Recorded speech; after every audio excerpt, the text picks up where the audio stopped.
This video is about how to sketch graph of inverse functions. First of all, let's make some more concept of inverse function clear. Do all the functions have inverse functions?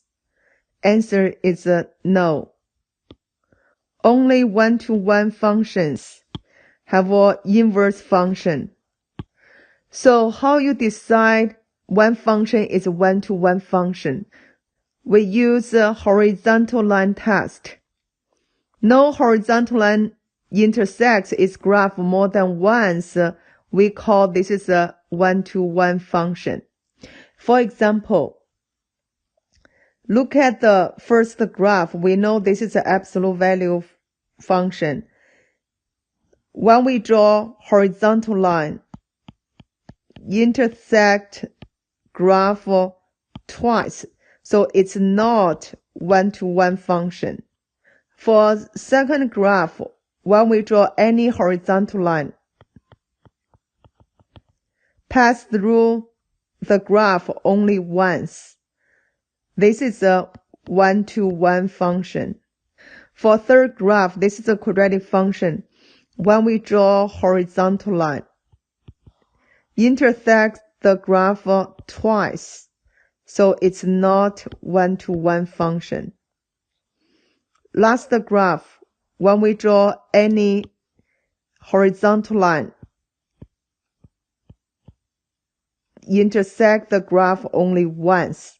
So we see this is a one-to-one function. Remember, only one-to-one function have an inverse function. Then what's the inverse of a coordinate 2, -3? We got to switch that. That's a -3, 2.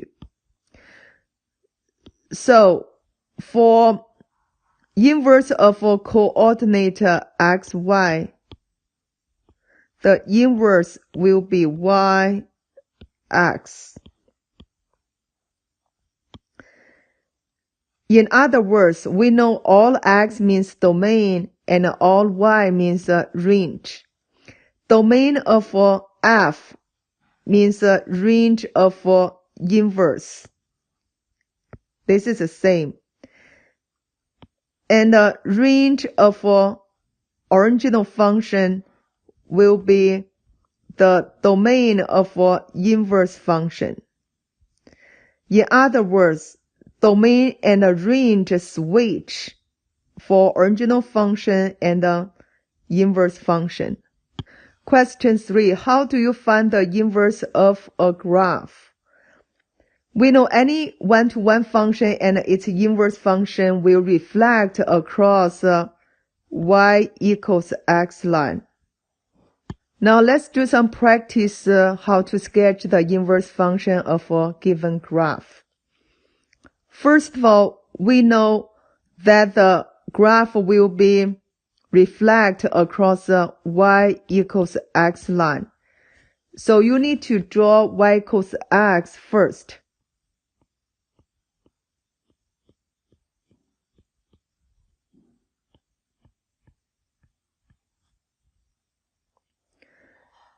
Intersect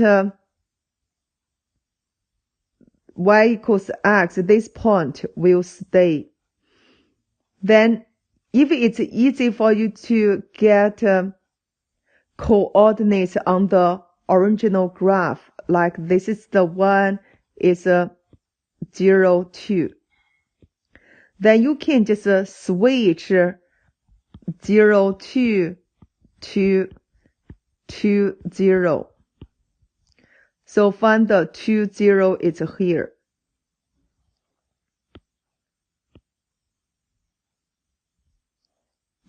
We know that 2 points determines a line. Therefore, I just connect these 2 points. You will get, this will be the inverse function. If we call this is f of x, and the green one will be inverse of fx. Now let's go to the second graph. We still need to sketch the inverse function of a given graph. Still, first step, you have to sketch y equals x.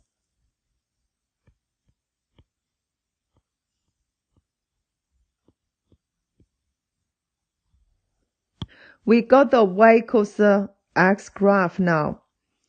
Then the intersection of the given graph and y equals x will stay.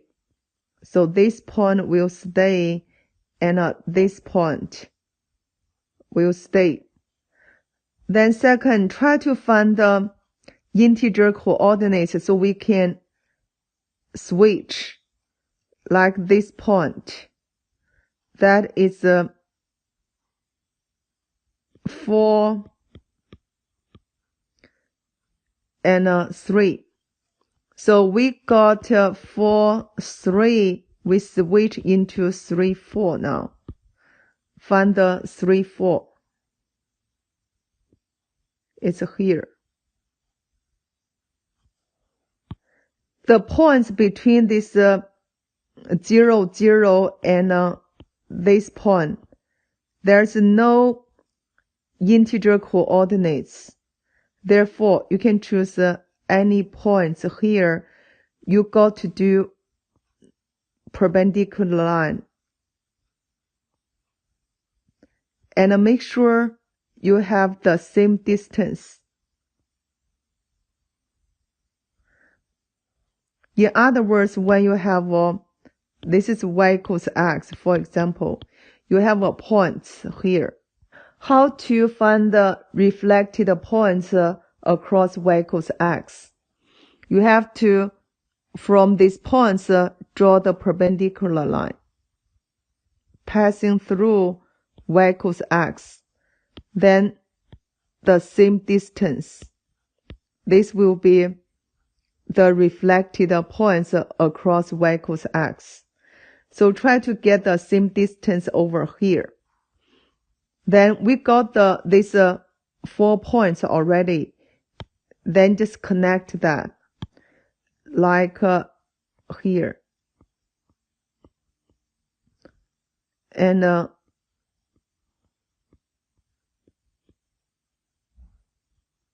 this will be the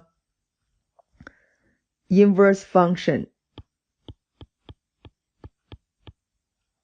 This is the original function.